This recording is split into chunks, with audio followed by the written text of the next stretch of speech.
Hey guys, how's it going? So this is FPP again, and today we're doing an episode of Ported. What is Ported? Well, it's a series where we borrow other people's builds and bring them over to Bedrock, the ultimate version of... So what are we doing in today's episode? Today's episode we're going to be building one of my own builds actually. So what this is a REDSTONE wireless switch, which makes you have the ability to control redstone wirelessly using only a magic wand, or as most normal people call it, a flower. Let's build the Java version first. So imagine if you were in Java, this would be a wall of your base or anything like that. Basically imagine this wall is a wall. That's all I'm saying. So all that we need to do from here is we're just going to do something a little bit like this, where we have a line and then a grass block. Then what we'll do is we'll chuck some things in like this, like that, chuck a pressure plate over there. So nice and simple, chuck a flower in here maybe, and then we're just going to grab a B and then lock it in, a little bit like that. So that's your Java edition. Now this doesn't work in Bedrock very well.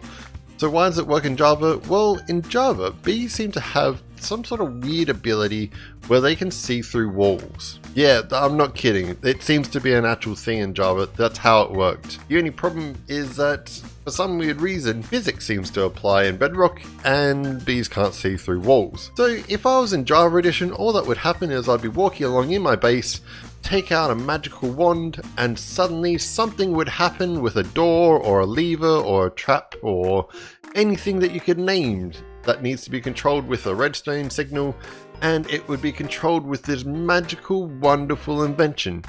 However, it doesn't work here, so we need to modify it a little bit. All that we need to do is we're going to do a similar sort of thing. Now, because they can't see through walls, and that seems to be our problem, we have to use top snow, which I didn't realize was actually called top snow. I always just thought it was called snow, but there you go. Who knows what snow is actually called? How many do we need? We need 5. So 1, 2, 3, 4, 5. Nice and easy. And then we're just going to do the same configuration as we did before. So 1 on here and 5 on this side as well. So 1, 2, 3, 4, 5. And we're just going to chuck some in a little bit like this. Don't forget your pressure plate, like that. Chuck in your B, which is now a little bit easier actually. Don't have any lanterns nearby because it will melt the snow, as you probably know. So how's it work from here? Well, imagine you're going along your base and you take out your magic wand. Suddenly the redstone signal lights up and it's fully working.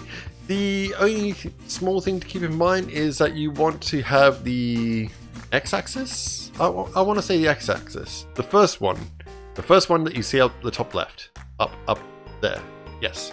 You need to have that facing a negative direction in Bedrock version. Why? Because it seems weirdly enough that it works when facing a negative direction, but not the other way. So if I have a B here, you'll see that it turns on and off for some weird reason, which you could probably use as a clock or something like that. We're perfectly fine. But I just don't understand why that would happen. What's with the directions? Weird. So that's the episode today, guys. I hope you've had a bit of fun. I think that this is probably one of my best inventions. It's wirelessly controlling redstone. How can you not love this? And it's for the cost of a bee and a couple flowers. It's dirt cheap. Dirt cheap. It's literally partially dirt. In fact, you could probably just make this thing out of dirt, to be honest. If you like this video, drop a like, subscribe, ring the bell, knock the gong, flick the switch, hammer the nail, hug your friends. I don't know what you have to do these days for YouTube. It seems to be getting far more complicated by the day. And I will see you in the next one.